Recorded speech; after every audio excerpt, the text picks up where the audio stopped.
So chapter 15, abstract classes and interfaces. Very well. Okay. You have learned how to write simple programs to create and display GUI components. Still, yeah, you don't know really how to create a graphical user interface, but here, in this introduction, they are talking about creating classes. Can you write a code to respond to user actions such as clicking a button? Type. In order to write such code, you have to know about interfaces. What's an interface? An interface is for defining common behavior for classes, even if these classes are unrelated. Yani, for example, a student and a table.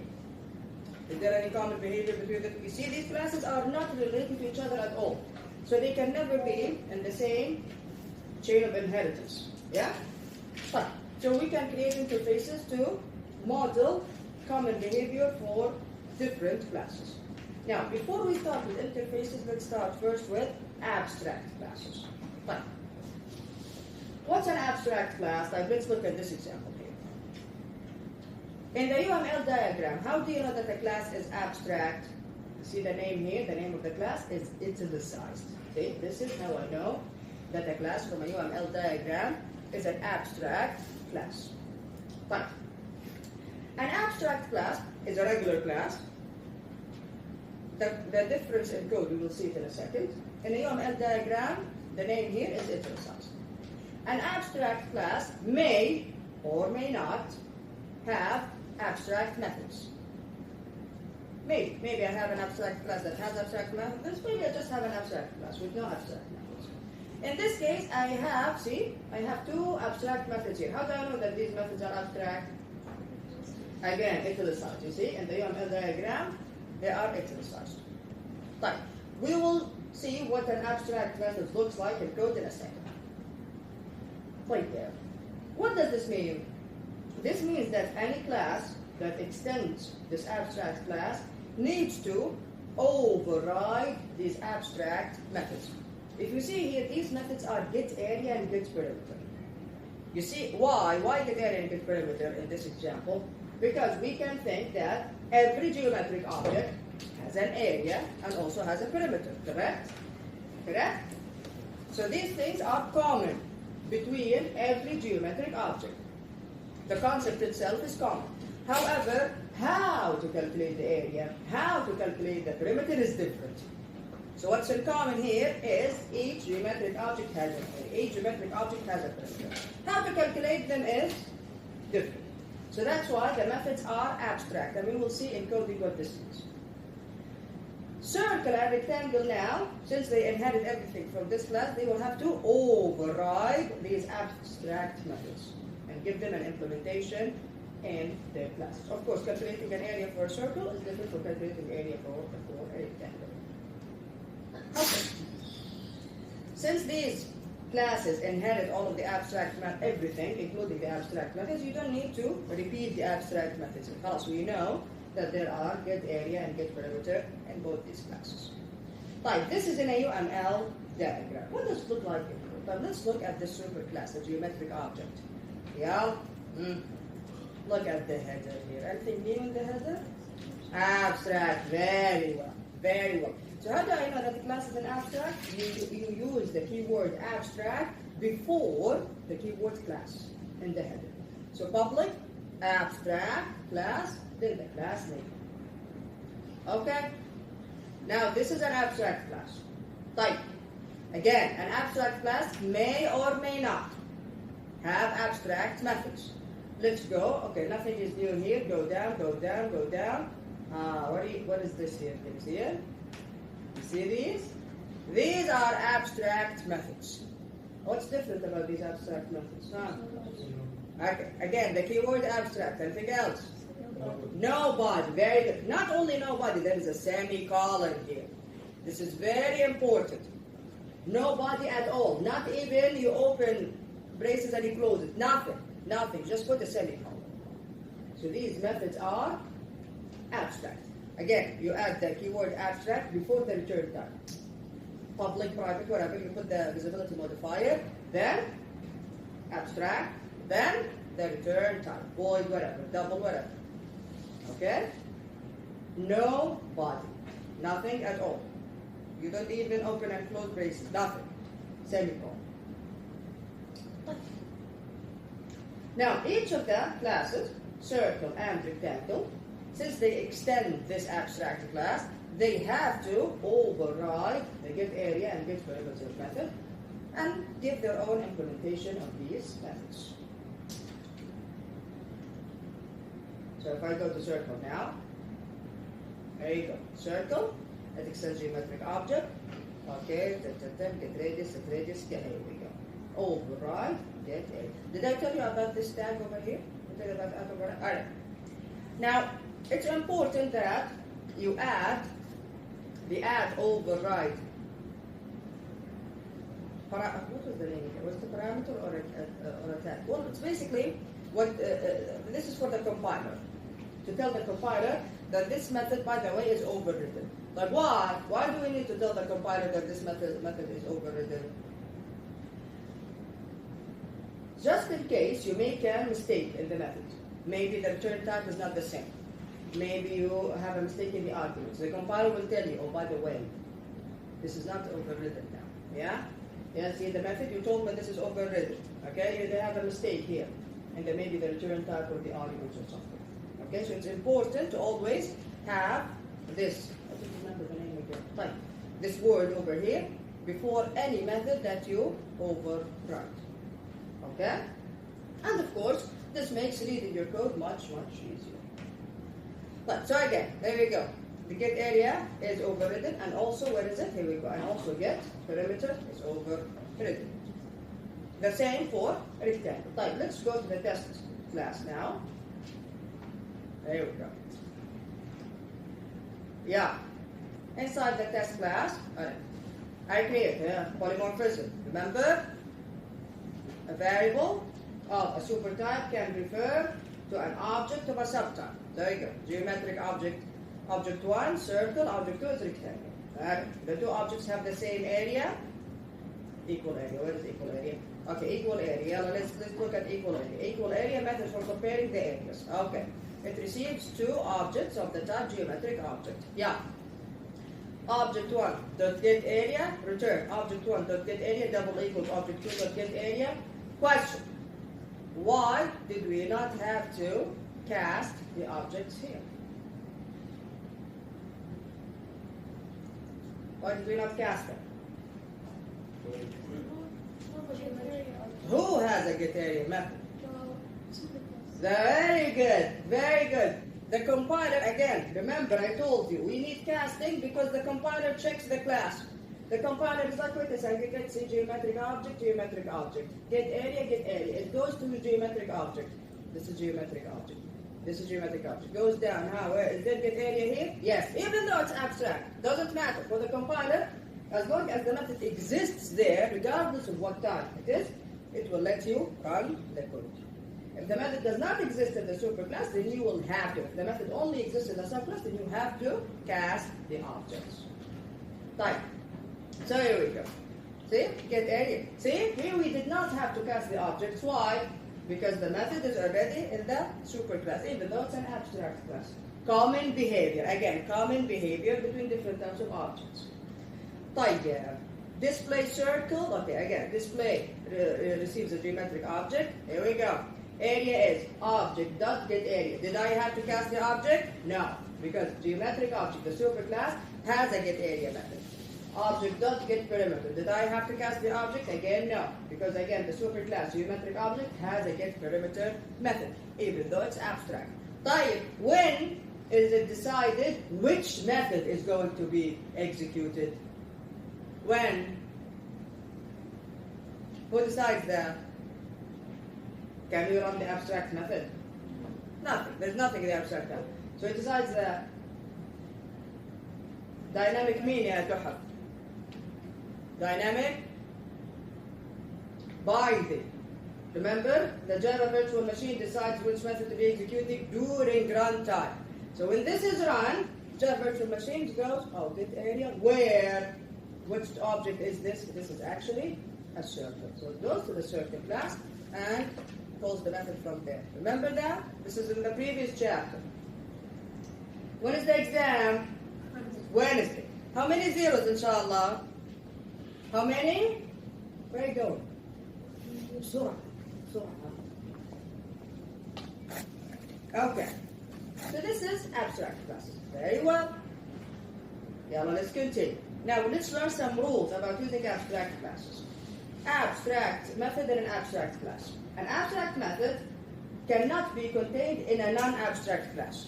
So if you have an abstract method, that method has to be contained in an abstract class. If a subclass of an abstract superclass does not implement all the abstract methods, the subclass must be defined abstract. In other words, a class may or may not be abstract.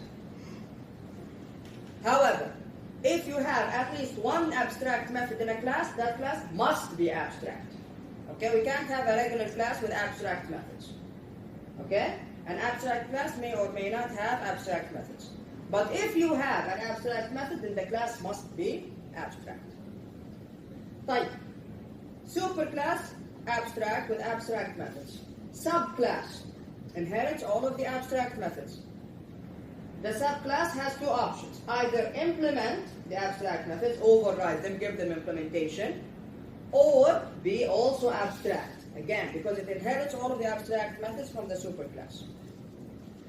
In other words, in a non-abstract subclass extended from an abstract class, all the abstract methods must be implemented, even if they are not used in the subclass. Even if you don't want to use them, you still have to implement them. Otherwise, your subclass will be abstract.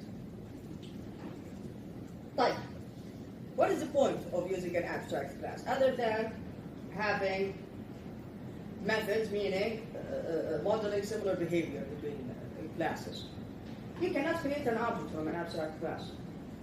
You cannot use the new operator with an abstract class. So an abstract class cannot be instantiated using the new operator. But you can still, of course, define its constructors. It's a regular class. Which are, in this case, since the abstract class has constructors, when are these constructors going to be called? When?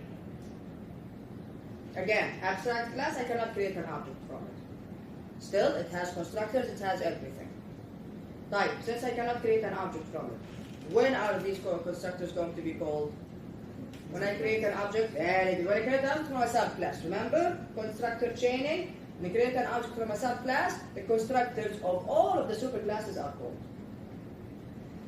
So, but you can still define its constructors, which are invoked in the constructors of its subclasses. For instance, the constructors of geometric objects are invoked only when you create objects from circle and rectangle. Type. Abstract class without abstract method? Yes. Yes, we can. عادي. You can define a class and make it abstract without having any abstract methods in there.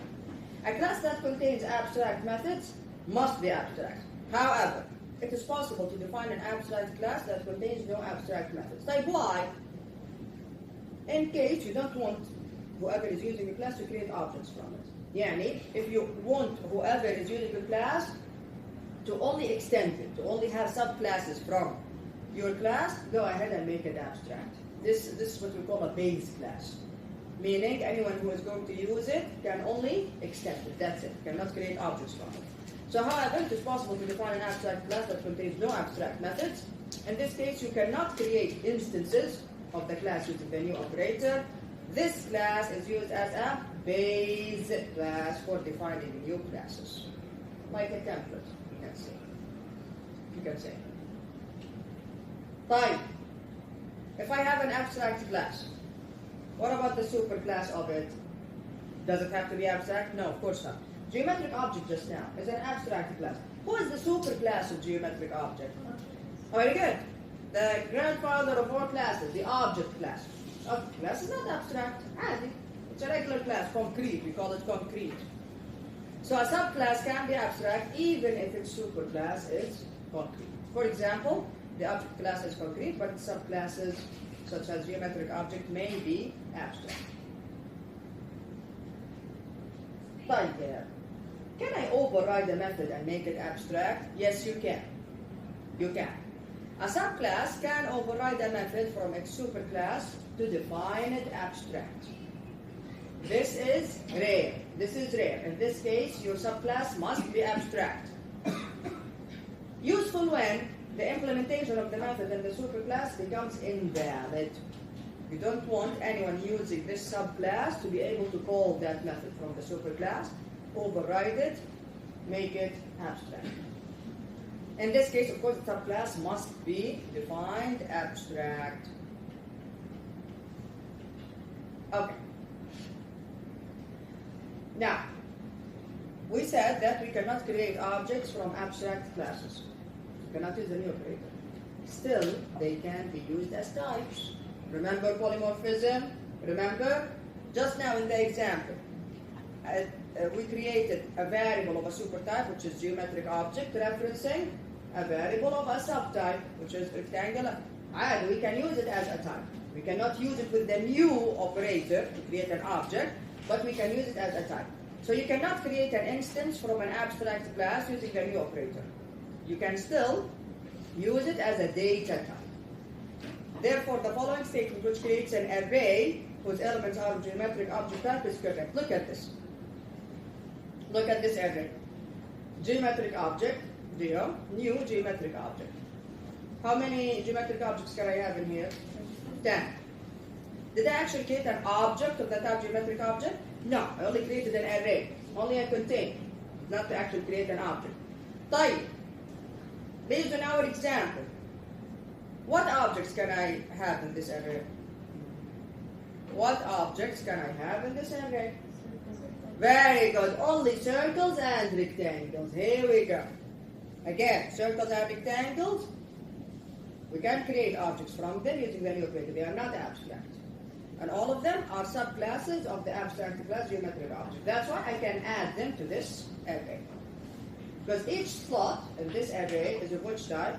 Geometric object. Meaning it can reference an object of any subclass. Clear, everyone here? This is polymorphism. This is not new. This is from the last chapter. The only difference here, we added the word abstract. That's it. Type. Let's look at abstract classes in the Java library. Remember the wrapper classes, double, float, long, integer, all of those? All of those actually extend the abstract class number. You see how the name is italicized? The number class is in the java.lang package. And if I go, let me zoom in. Which methods are abstract in this class? Very good. Int value, long value, float value, all of these are abstract. Since all of these classes extend this abstract class number, so all of them override these methods and have their own implementations of each of these methods. So this is an example of abstract classes where in the Java library. Another example, the calendar class. The calendar class is in the java.util package. Again, see the name is what? Italicized, an abstract class. Alright, let's look at the, okay, we have the constructor here. Okay, very good. The add method here is abstract. Again, in the Java library, we have the Gregorian calendar, again in the same package. It extends this abstract class, so it overrides the add method. It gives it its own implementation in the class. Fine. Remember date objects? Remember them? An instance of java.util.date represents a specific instance in time with millisecond precision.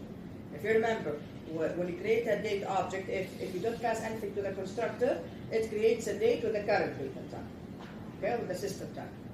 But if you pass it a value, that value is how many milliseconds have passed since 1970, was it? 1st of January 1970? I think it was 1970.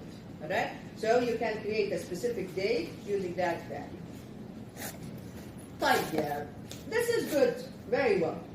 Now I need to deal with this object in terms that we understand. I want the day, I want the month, I want the year, yeah? I want the hour, minute, etc.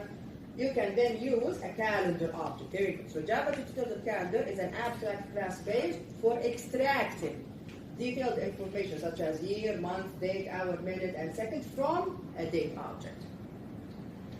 Subclasses of calendar can implement specific calendar systems. We have the Gregorian calendar, lunar calendar, Jewish calendar. Okay, it's in the Java. Okay, this is a long time ago. Okay. You can use a new Gregorian calendar, the constructor, to construct a default Gregorian calendar with the current time, and use a new Gregorian calendar and then pass year, month, and date to construct it with a specific year, month, and date. Just keep in mind that the month starts from 0. 0 days. Yani January is there. There you go. And then we have the get method in the calendar class. Get method, very useful to extract the date and time from a calendar object. Right, of course, you can look at this and look at the examples. Very simple. It's very straightforward. All right. Questions about abstract classes? Abstract classes? Okay. So abstract classes, class.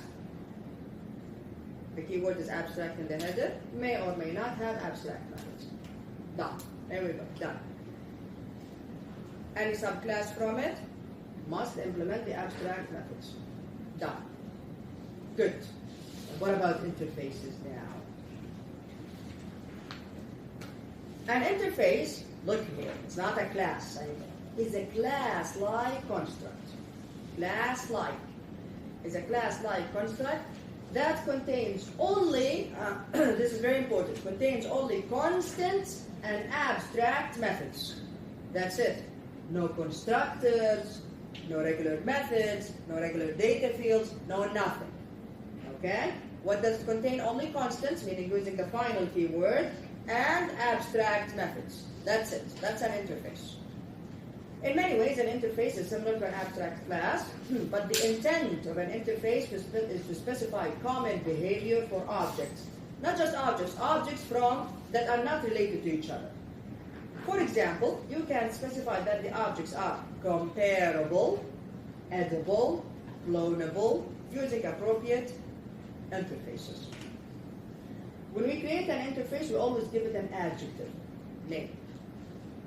We say comparable, edible, clonable, weighable, whatever. What does this mean? This means that any class that implements, you see what I said here? Implements that interface is actually comparable, is actually edible. There you go. That's why we give it adjective names. Type. Define an interface. Yeah, to distinguish an interface from a class, Java uses the following syntax to define an interface. Do I have the keyword class here? What do I have? Interface. Very good, very good. This is the only class-like construct that doesn't have the class keyword in it. So I say public interface, then give it a name. What can I have inside? Only? I'm allowed. What can I have inside that interface? Only what and what?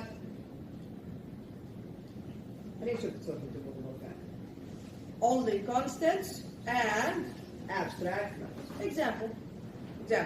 Public interface, edible. You see the name here? It's an adjective. Edible. Type. Inside it, I only have one abstract method. Public abstract string. How to read. Semicolon. Very well. An interface is a special class. An interface is treated like a special class in Java. Each interface is compiled into separate bytecode file. Remember .class files that I showed you at the very beginning? Okay, so even an interface, when it is compiled, it's converted to bytecode, to a .class file, just like a regular class. Like an abstract class, you cannot create an instance from an interface. Again, see? We cannot create instances from abstract classes or from interfaces using the new operator. But in most cases, you can use an interface more or less the same way you use an abstract class. Meaning, we can also use an interface as a data type. Yeah, we can use it as a data type. We can use it in casting, just like a regular class or an abstract class. So for example, you can use an interface as a data type for a variable as the result of casting, and so on. Let's look now at this example to make the idea a bit clear. You can now use the edible interface to specify whether an object is edible. That's the thing. See, common behavior. Yeah? An apple is edible, so is a chicken. But does a chicken have anything to do with an apple? No. Do they have any other common traits? No, both are edible. Fine. This is accomplished by letting the class for the object implement this interface using the implements keyword. For example, the classes of chicken and fruit implement the edible interface. Fine. Yeah, let's look at that UML diagram before we look at the coding. Yeah, how do I know this is an interface? Interface, and it's italicized. What about this one? Abstract class. Very good. Very good. So both are italicized. Interface, there is also the word interface in there. Type. Italicized, this means that these methods are abstract. Okay. Now, chicken extends animal. Tiger also extends animal. However, what does this mean? See, this is to differentiate between inheritance and implementing an interface. So this is implements over here. Yeah? We don't use the keyword extends with interfaces, we use the word implements. So this is to differentiate between inheritance, using the extends keyword, and implementing an interface using the keyword implements. So chicken implements the edible interface. Fruit, as you can see, it's also an abstract class. Fruit implements the edible interface. It is also an abstract class. Then I have orange and apple extends fruit.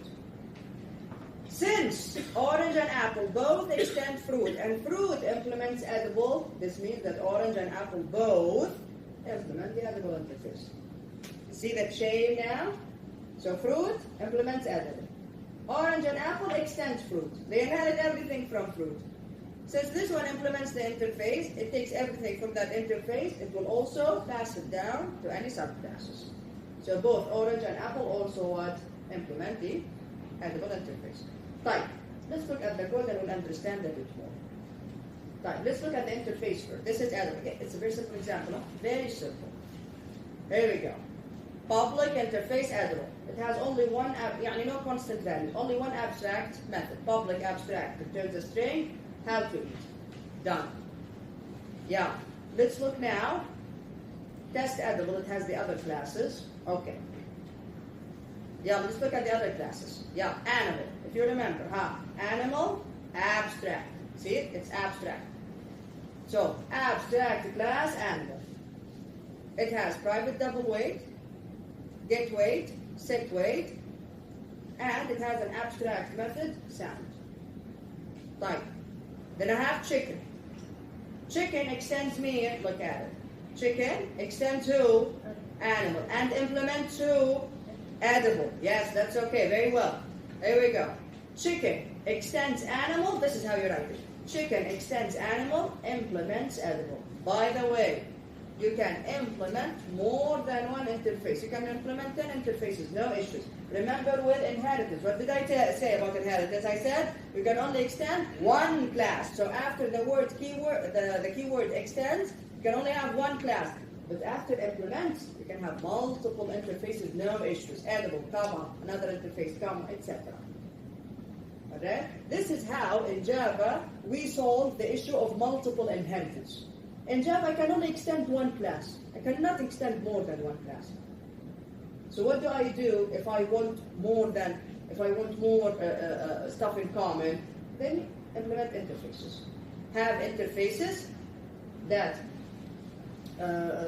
model common behavior, implement all of them.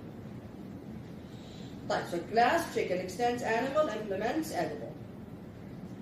Since it extends animal, it has to.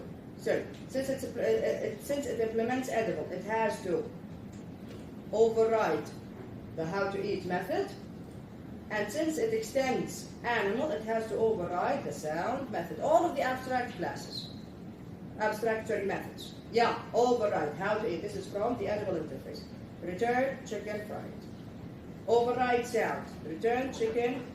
This mesh. This is the sound of a chicken. Type. Let's continue. Tiger now. Tiger. Yeah, let's go back. What is tiger? Tiger only extends animal. And animal is an abstract class, so I need to implement the sound method. Done. That's it. Yeah. Tiger extends animal. It only needs to override the sound method. Tiger roll. Okay. What else do I have? I have fruit. Okay. Fruit, abstract class, implements the edible interface. Okay. Fruit. Alright, so it's an abstract class, implements edible, and then for some reason the author was lazy here, it omitted everything. Don't worry about it, just a fruit anyway. Okay? طيب, after fruit, where you go? After this is exactly. This time okay. Then I have apple and orange. Yeah. Apple extends fruit. By the way, did fruit implement the abstract method from edible? Did it? No, it did not. Yeah? Did not. Did it? Do I have it here? I don't have it. Now, apple extends fruit, and fruit implements edible. Fruit did not override the method how to eat from edible. So who has to override it? The subclass. Here we go. I'll override how to eat. Apple make apple side. Type. The same goes for orange. Orange extends fruit. Fruit did not implement the abstract method from the interface. And since you don't want your subclass to also be an abstract class, then you have to implement the abstract method, which is how to eat. Type. Let's look now at the objects. Yeah.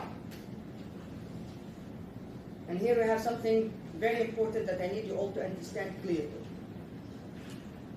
I created an array of objects. Since the type here is object, I can basically put anything inside this array, correct? Yes?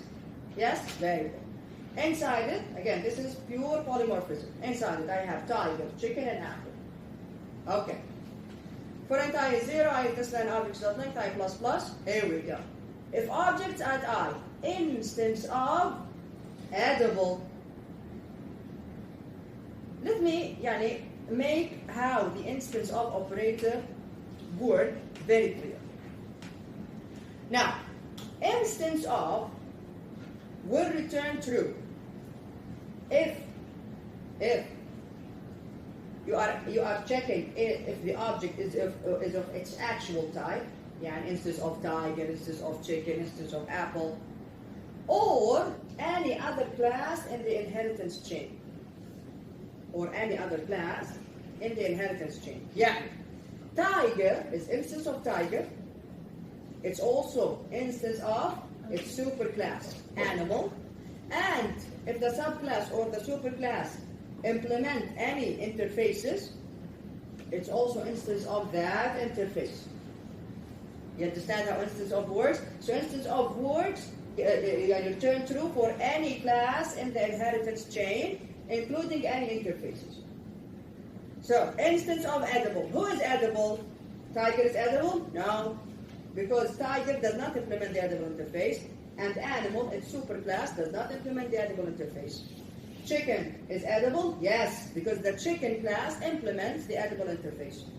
Type. Apple is edible? Yes. Why? Apple does not implement the edible interface, but its superclass, fruit, implements the edible interface. So the interface is in the chain over here. So that's how the instance of work. Type. The first one is a tiger. Is it instance of edible? No. Is it instance of animal? Yes, it is. The superclass here is animal of tiger. Cast the object to animal before you call the sound method. Why? What is the sound method? The sound method originally is in the animal class. It's in the animal class. And of course it's implemented in tiger and chicken. Type. The next one is chicken. Is it instance of edible? Yes. The chicken class implements the edible interface. Go ahead, cast it to the type edible and call the how to eat method. Why didn't I have to cast it to chicken? Because how to eat, the method itself, is in the edible interface, so I don't need to cast it to chicken. Type. Is it instance of animal? Chicken. Is it instance of animal? Yes. Chicken extends animal. Cast it to an animal before you call the sound method. Type. Apple now. Is it instance of edible? Yes. Why? Because the superclass of apple, fruit, implements the edible interface. So it is instance of edible. See? Edible is in the chain. Go ahead, cast it to edible, call how to eat. Is it instance of animal? No. It has no relation to animal whatsoever. Questions? You can go now. Questions? So instance of will show like a family tree relationship for if you use implements or extends. Very good. There you go. So we think when using instance of, we don't care if it says extends or implements. They're the same. Very good. As Very making good. Very good. We'll return true in both cases. Yes. And it works also for the father. and Yes. parents' It will, no, the entire machine. Yes. Any other questions? Fine. You understand what that interface is now? Everything is clear so far? Yes. 2 minutes, quick. All right. Now, right. Omitting modifiers and interfaces. Now, what did we say about interfaces? An interface can only have what and what? What or what? Doesn't even have to be both. Now, constants and abstract methods, that's it. All data fields are public, final, static, see, constants. And all methods are public, abstract, in an interface. For this reason, these modifiers can be omitted. So in an interface, if you say public interface, whatever, you write these modifiers for a final, for a constant, so public, static, final, int, or you just say int case, the same thing.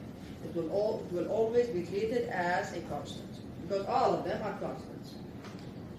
For a method, you either say public abstract, or you don't. It's always abstract in an interface.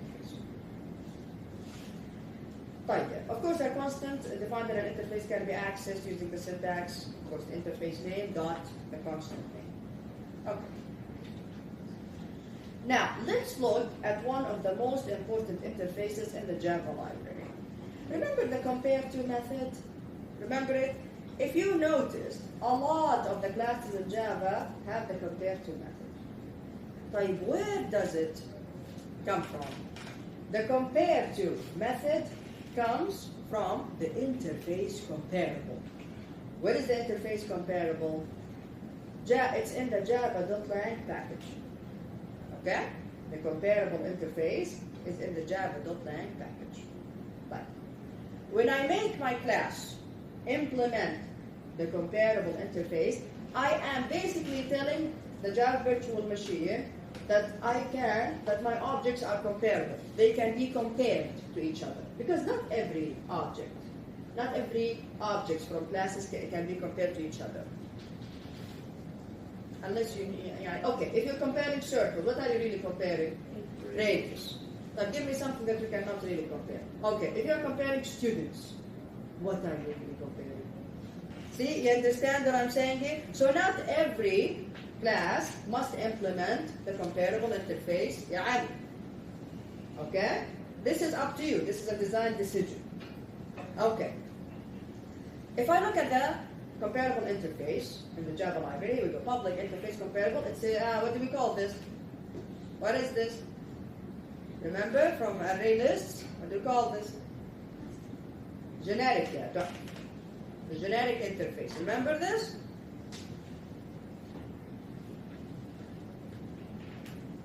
انتم ما عندكم اختبارات غير اختبار الاسبوع، صح؟ صح ولا لا? You don't have any other exams other than the SO20 exam. You see how I know your schedules? Okay? So when are you going to start studying inshallah? ها؟ على طول. أنا ما قلت لك أنت ترسل إيميلز.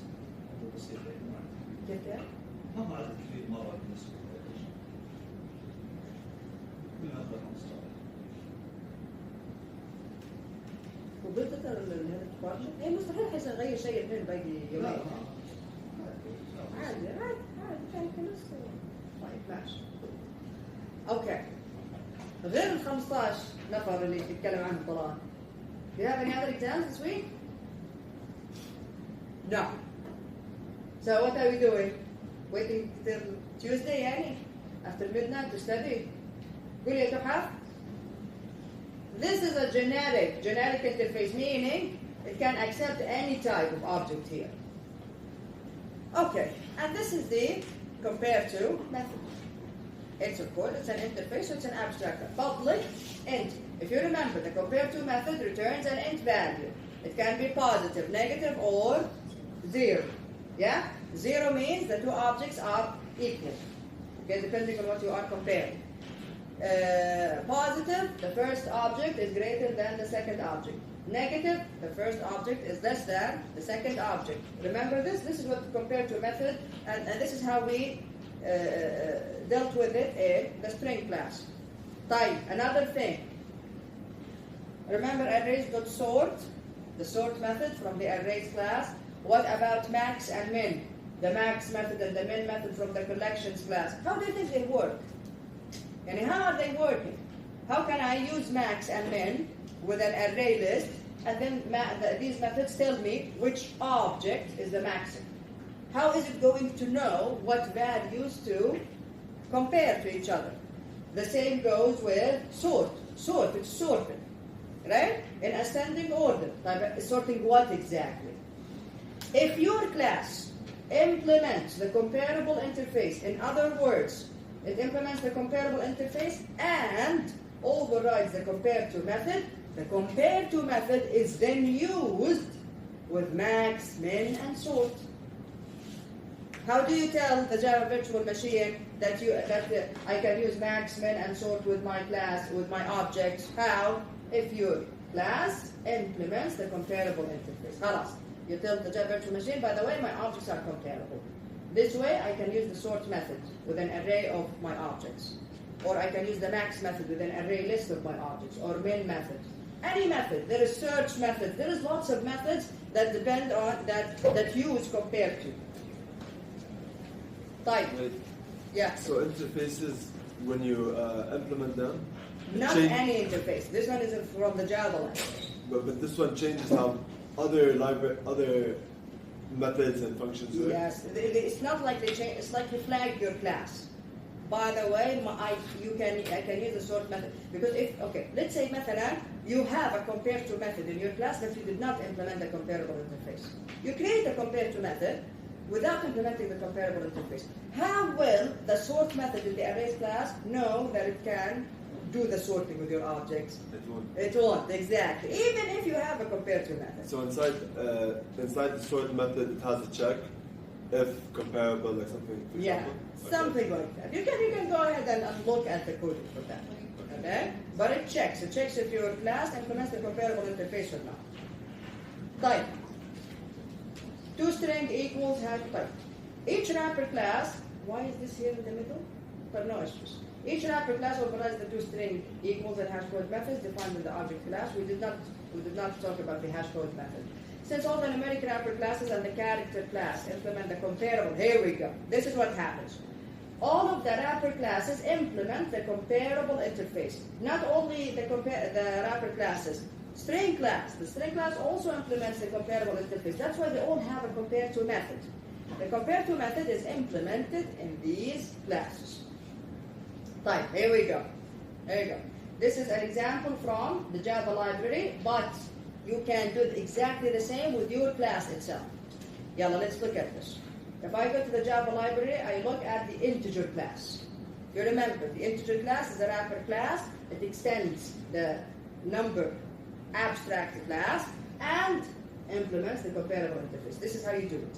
Public class, integer, extends number, implements comparable, and then since it's a generic interface, you put the type in here. Now inside this class, the compare to method is implemented. It's overridden, public and compare to. It receives an object of which type? The same type that you put here, which is integer in this case. Meaning, I can compare an integer object to this object, to another integer object. And then you put the implementation. Okay? If I'm going to do this for circle, what do? Public class, circle, extends geometric object, yeah? Implements comparable, here I put circle. Inside it I override the compare to method. Public and override, public and compare to, and then it receives an object of the type circle. طيب, what's the implementation? What's the implementation? Compare two circles. Radius. Type. Returns an int. Return what? Huh? No, it's just a number. It doesn't have to be negative 0. I mean, you can. It's up to you. At the end of the day, you can. Return what minus what? Radius, the object's radius, minus this object's radius. Right? If it's positive, this means that the radius of this circle is larger than the radius of this object. If it's negative, this means the radius of my circle is less than the radius of this object. If it's 0, they are the same radius. See? Very simple implementation. Type. The same goes, here we go. This is big integer. If you remember, big integer and big decimal. Again, the extent number implements comparable between less than and greater than. You repeat the type again. Compared to, here we go. Add override, public int compared to. Again, you put the same type of the object as the class. Type. The same goes, here we go, string. Remember, we have string even in we have the compare to method in the string class. We have the compare to method in the date class. So here it is. String. Type. Do I need to put extends object? No. By default, it's the superclass. Implements comparable string. Here. Implements comparable date. And then we have the compare to method in each of them. This one receives the string object, this one receives the date object. Example. Type. Here we go. New integer 3 dot compare to new integer 5. What is the value? Negative 2. Very good. Very good. Type. ABC compared to ABE.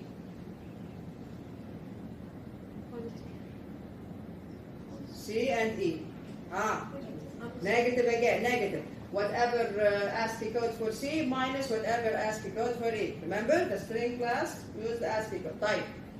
Date 1, this is the date, and then here we go. Date 1 dot compare to date 2. This is a positive, yes. Date 1 is greater than date 2. There you go. It will, how many, most likely, it will tell us how, I'm not sure the value is going to be returned in days and milliseconds, most probably in milliseconds. Sort. How does the sort method work? If your class implements the comparable interface, then you can use the sort method from arrays.sort. Let n be an integer object, s be a string object, and d be a date object. All the following expressions are true. N is instance of, n is integer, it's instance of integer, instance of object, any object is instance of object. It's the grandfather of all. And at the same time, it's instance of comparable. Why? Because integer implements the comparable interface. The same goes for string, the same goes for date. Type. Java.util.arrays.sort, this sorts an array. It receives an array and sorts it. Method requires that the elements in an array are instances of the comparable interface. Let's look at the example quickly. Huh?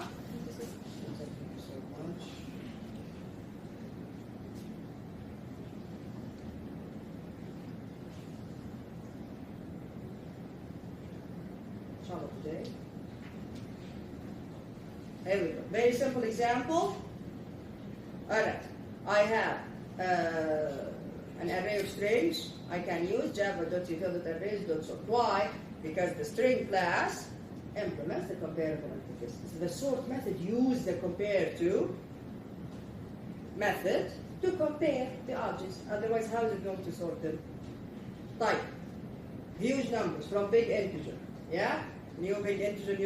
Again, the big integer class implements the comparable interface. So I can use the sort method with it.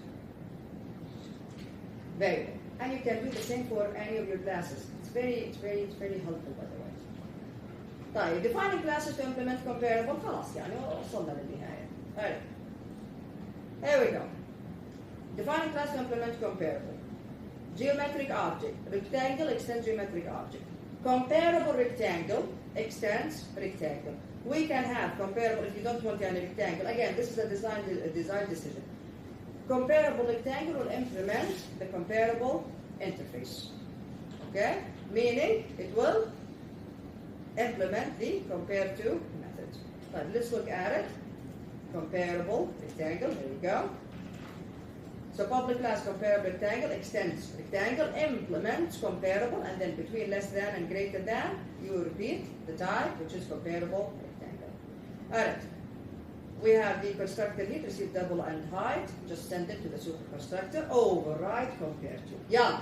How are we going to compare two rectangles? Using what? The area. صح ولا لا? The area. Because we're comparing the size, no? I mean, it's up to you. Again, this is a design decision. Maybe you want to compare the width or the height or both of them. Again, this is all up to you. Here, it's comparing the areas. And it's not even returning the difference between the areas. No. It's just returning 1 if the area of this object is greater than the area of the received one. Minus 1 if the area of this object is less than the area of the received one. Or 0 if they are the same. Again, this is a design decision. For me, I think it's more helpful if the user knows the difference between the two areas. For other people, it's not. And it's overriding the toString method as well. From which class? Where does the toString method come from? From object, very good, from object class. But by the way, rectangle also, I remember that rectangle overrides the method. Okay? I'm not sure. Yeah, and also geometric object overrides the method. So I'm overriding the one from the superclass in this case. Fine.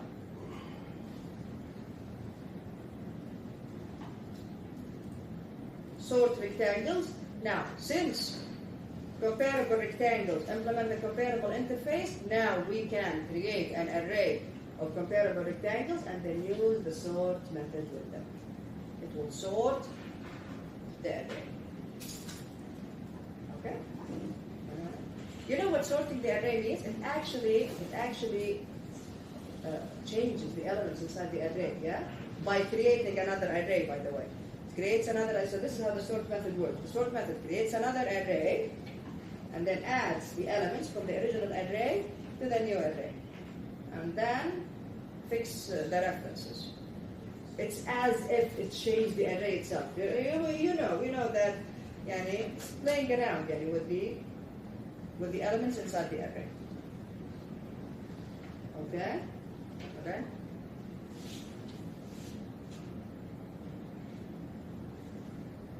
Right. Begin a list clonable, implementing clonable, sum versus deep copy.